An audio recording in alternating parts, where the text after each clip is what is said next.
जय गुरुदेव, जय गायत्री माता। प्रज्ञा पुराण भाग 2। इसमें गुरुदेव जी ने अब आगे लिखा है कि स्मृतियों में भिन्नता। भारतीय संस्कृति के अनुरूप जीवनचर्या के लिए आचार संहिता के रूप में स्मृतियां लिखी गई हैं। उनका पालन किया गया, किंतु समय की आवश्यकता को देखते हुए नई स्मृतियां लिखी जाती रहीं। उनसे बदली हुई परिस्थितियों में लोगों को अनुकूल दिशा तो मिली, पर पिछली स्मृतियां लिखने वालों के सम्मान में कोई कमी नहीं आई। निर्धन केवल निर्भ्रांत केवल ईश्वर। डॉक्टर सैमुअल जॉनसन का अंग्रेजी शब्दकोश प्रख्यात है। उसे उन्होंने भारी परिश्रम से वर्षों में लिखा था। साहित्य जगत में उन्हें उच्च स्तरीय प्रतिष्ठा प्राप्त थी। कोश में एक शब्द की परिभाषा एक महिला को खटकी। अधिक विचार करने पर उसने उस वस्तुतः गलत पाया। अपनी बात जॉनसन तक पहुंचने में विवाद खड़ा होने का भय था, सो उसने उनसे मिलना ही उचित समझा। समय मांगकर उनसे मिलने जा भी पहुंची। जॉनसन ने उसकी बात ध्यानपूर्वक सुनी और भूल बताने के लिए कृतज्ञता व्यक्त की। तत्काल सुधार देने का आश्वासन देते हुए उसने इतना ही कहा, निर्भ्रांत तो केवल ईश्वर है। मनुष्य से जाने अनजाने में जो गलतियां होती रहती हैं, उन्हें बताया और सुधारा जाना ही उचित है।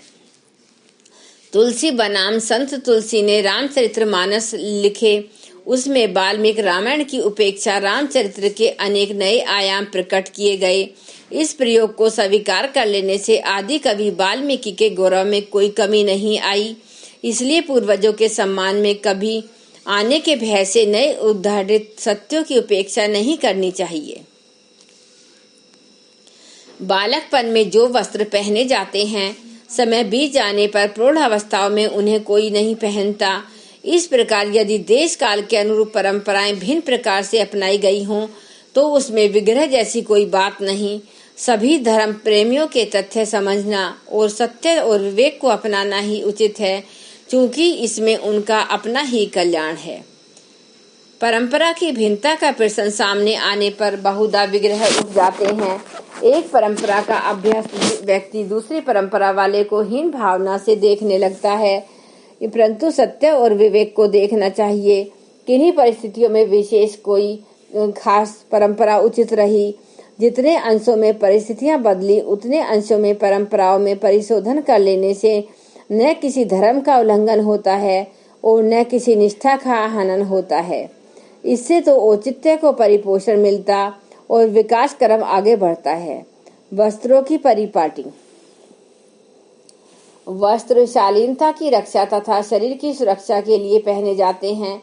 भिन्न भिन्न क्षेत्रों से शालीनता की मान्यता और जलवायु के स्तर के अनुरूप वस्त्रों का निर्धारण होता है। गर्म क्षेत्र में रहने वाला व्यक्ति शीत क्षेत्र में अर्थात शीत क्षेत्र का व्यक्ति गर्म क्षेत्र में अपना परंपरागत पोशाक पहनने का आग्रह करेगा तो हानि ही होगी। इसी प्रकार आयु बढ़ने या शरीर की मोटाई में अंतर आने पर वस्त्रों का आकार प्रकार बदलना पड़ता है। राष्ट्रीयता की कसौटी। महाराजा शिवाजी के समय पैदा हुए व्यक्ति के लिए राष्ट्र सेवा की कसौटी थी उनकी घुड़सवार सेना का अंग बनना, गुरिल्ला युद्ध का अभ्यास करना आदि। वही स्वतंत्रता संग्रामी क्रांतिकारियों ने भी लड़ा, परंतु उस समय संगठित प्रदर्शन, अवज्ञा आंदोलन, विदेशी वस्तुओं का बहिष्कार आदि उसके अंग बने। स्वतंत्र भारत में राष्ट्रीय चेतना के नाम पर ऊपर के दोनों ही क्रम अब नहीं अपनाए जा सकते। अब तो वर्ग भेद मिटाने, सहयोग सहकार की उदार प्रवृत्तियां बढ़ाने, कुरीति उन्मूलन, शिक्षा विस्तार, उद्योगों का विकास आदि कार्यक्रमों के लिए नए आधार खड़े करने हैं।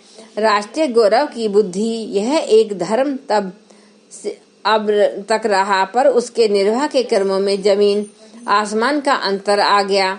इसी से एक समय का राष्ट्र सेवी दूसरे समय के राष्ट्र सेवी का मखौल नहीं उड़ाता। धन्यवाद। एक बार गायत्री मंत्र हमारे साथ साथ।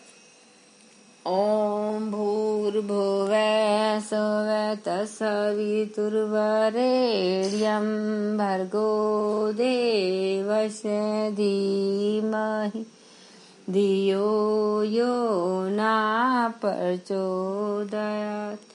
जय गुरुदेव, जय गायत्री माता।